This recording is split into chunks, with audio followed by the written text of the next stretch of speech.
Hey folks, welcome back to another episode here.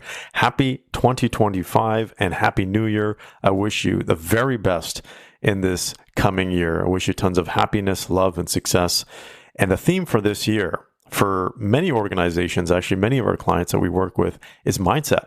So I'm going to talk about that here today and the importance of mindset and what that really is, because a lot of people talk about mindset. You hear the term thrown around all the time. There's books written on it. There's people that say, hey, you need to change your mindset, right? Or you got to improve your mindset. But what the heck does that actually mean? And I'm going to break that down here for you now.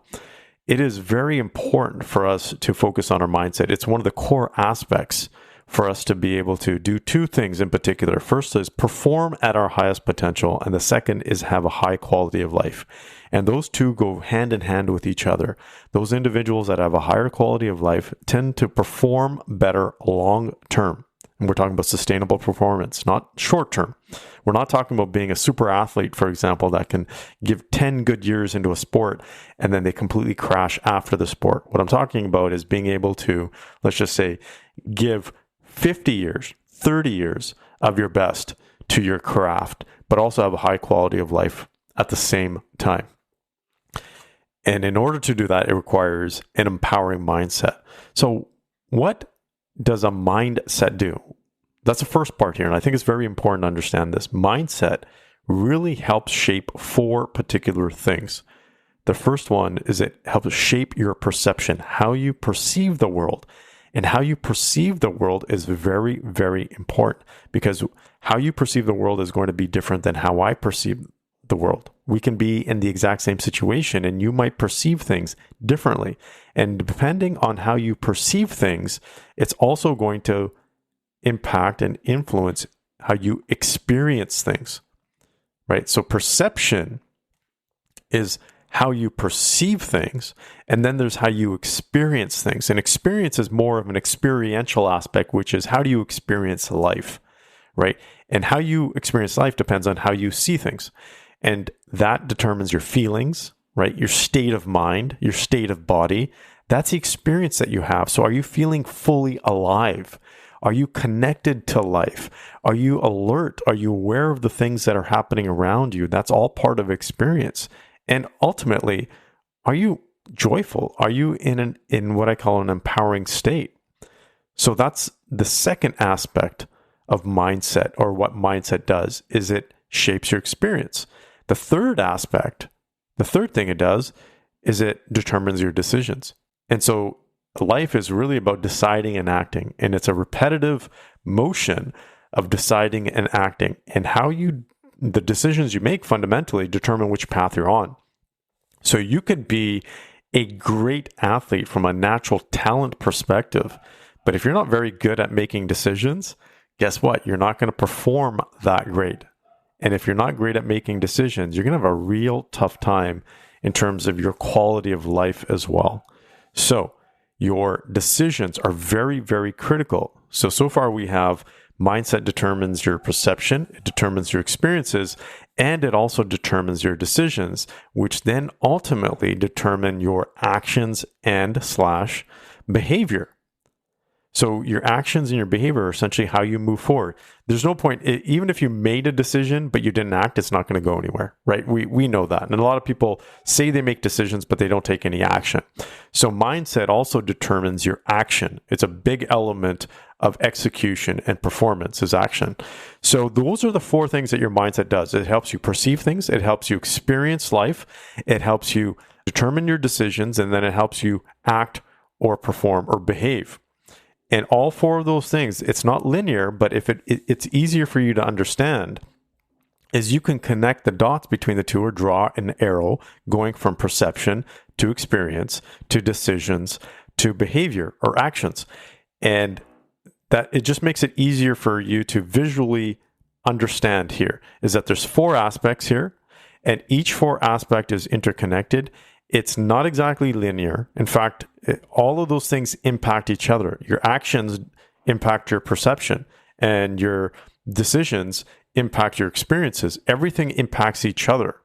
So once you understand all four of those elements, I want you to be thinking about, as you go through the day, is how am I perceiving things right now? How am I experiencing things right now? What are my decisions? and what are my actions? So those are the things that make up your mindset. And fundamentally, if they are helping you get to your goals, then your mindset is empowering. Okay, so that's the first part. If it's holding you back or hindering you, then it's disempowering. So mindset is fundamentally one of two things. It's either empowering or disempowering. That's it. I don't want you to think about good or bad or negative, positive. I just want you to think empowering or disempowering. And your perception, your experiences, your decisions, and your actions determine your mindset. And it falls into one of those two buckets. Now, the core here is that you have a choice. Each of those four aspects, you have a choice. You have a choice in terms of how you want to perceive things. You have a choice in terms of how you want to experience things. You have a choice in terms of the decisions you make, and you have a choice in terms of the actions that you take. Everything is a choice. So your mindset is absolutely a choice, and you get to choose whether it's helping you get to your goals or not helping you get to your goals. So how do you actually get to a point? Because I know a lot of people think, yeah, but I end up making the same mistakes over and over again. Or I don't know how to get past this thing. I keep thinking about all these negative thoughts. I have all these crazy thoughts that go through my mind, or I can't get myself to get up and actually do things. So how do I actually change things? And the first fundamental thing that needs to be changed is what you focus on. If you focus on your goals, you're far more likely to perceive things better, experience things better, make better decisions, and behave and take action towards your goals. So what you focus on determines your mindset. So the key aspect here is to focus on the things you want and try to avoid thinking about things that you don't want. Because if you constantly, and many of us do this when we're going through tougher times, is we tend to focus on the things we don't want, right? I don't want to have this. I don't want to get sick, or I don't want to have these relationship issues. And what ends up happening is that's exactly what you're training your mindset to do, is focus on the things that you don't want. Whereas you need to train your mind on the things that you do want. It's a fundamental principle I learned in high school. It's very, very important because studies have shown this. Just by simply focusing on the things you want and the potential you want to have, you are far more likely to achieve that potential. So when I used to go into a test, my goal is to focus on getting 100%. That was my goal. That was my focus, where the other kids were focusing on getting 70%, or they were focusing on not failing. So see the difference there? So, and I would just clean the house when it came to academics because I just had better focus. Not that I was gifted, not for any other reason except that I knew how to focus on the things that I wanted versus the things that I didn't want. So that is the first aspect of your mindset that you can put into place here for 2025, is continue to focus on the things you want. The second aspect is when it comes to these things as perception, experiences, decisions, and actions, the number one factor that influences the growth and acceleration in terms of improvements, whether it's improvements in your perception, improvements in your experiences, improvements in your decision-making, and improvements in the actions you take, is your learning and growth curve when it comes to your brain or your mindset. So how much are you learning, and what are you learning? How are you expanding the things that are in your mind? So let me just break it down here. And I'm going to use the example of perception. Perception is, as I mentioned, is very important. And much of our perception, if not most of our perception, is based on our past experiences and memories. What does that mean? That means that how we perceive things today is typically based on how we have perceived things or experiences that we've had in the past, and it's based on memories. However, we can change how we perceive things by learning new patterns and learning new things, having aha moments, reading books, building new knowledge bases and mental models. And that can actually change our perception. Yeah, absolutely, it can change our perception. Someone can go from being continuously pessimistic to continuously optimistic just by learning new strategies and having new knowledge that they can apply. So learning is the second core aspect that should be put into place for 2025. Just constant learning for the brain, expanding your perception and your knowledge and your insight. The third aspect here is also to get feedback. and get feedback from other people in your life who have expertise in a particular area. I'm a big fan of getting feedback, getting mentorship, getting coaching from other experts in multiple different fields. And the reason why I say experts is because you don't want to go to mediocre people. Please do not get advice from mediocre people, because you will get mediocre advice. Or if just worse or bad advice in general. This is what I've seen, whether it's a professional world, whether it's a personal world, finding the individuals that are actually living the things out that you want to have in your life, that are actually experiencing the success in all of those areas is very, very important. Because if you're going to someone who is unfit, for example, when I say from a health perspective, and they're giving you health advice, how does that make sense? They're not even implementing it themselves. So if you're going to improve your mindset, get feedback from the people that are good at what they do, if not exceptionally good at what they do, because not all people are equal. In fact, the scale is very broad. There's a huge spectrum in terms of expertise. Even when you go to experts, there's a huge spectrum of their abilities. Some people who are considered experts are just not experts, or they might be experts, but there's way better experts out there. Find the best of the best. They can save you a whole lot of trouble here, and they can help you improve your mindset real fast. And the third element, which is very important to pay attention to here when it comes to mindset, is we have to reset our mindset. And this kind of falls into this new year. This is something that we do, New Year's resolutions. And it's not only a thing that is put into place for business, but also in our personal lives, where we get to reset, we get to rethink things, we get to create new goals, we get to have new aspirations and dreams based on a new upcoming year. But this also needs to be done from your mind and your mindset perspective every so often.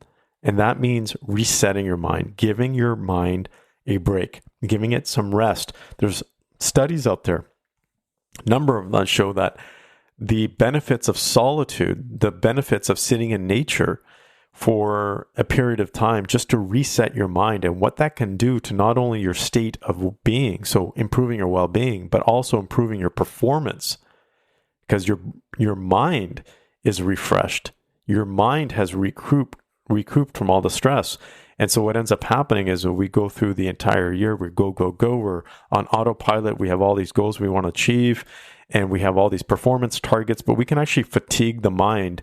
But the other aspect of this is when we give our mind some rest, we are able to reset our mindset and come up with new opportunities by doing this. This is something that I implement every single year. I go away for 3 or 4 days just by myself, and I reset my mind. I reset my mind, therefore I can reset my life and get right back, or get on a better track in terms of trying to achieve the goals that I want to have in my life. So we need to do this on an ongoing basis throughout the year as well. We need to constantly give our mind some rest. So it could be a couple of days a month, could be a day a month, it could be a week every few months. I know some people that just go on sabbatical a couple of months out of the year. And can it be done? Absolutely. It can be done in many situations, in many cases, in most people's lives, if we choose to. And we all have this theory that we can't because we're special. You know, everybody else's life is different, but I can't take that break because I'm so busy doing this. And that's just an excuse. That's just part of the mindset, right? That's your perception that you've created for yourself, and it may or may not be true. But let's go back to this core concept of mindset. Mindset helps you, your perception. It helps your experience. It helps your decisions. I should say it actually determines your perception, your experiences, your decisions, and your behavior. And it's a choice. If you get to choose, which you do, whether it's empowering or disempowering, you are going to be able to get your goals faster and easier with less headaches, using less resources. So fundamentally, that's the thing that you should concentrate on for 2025 is get that empowering mindset. Expand your skills, your knowledge, learn as much as you can, get feedback from experts, and most importantly, focus on the things that you want versus the things that you do not want.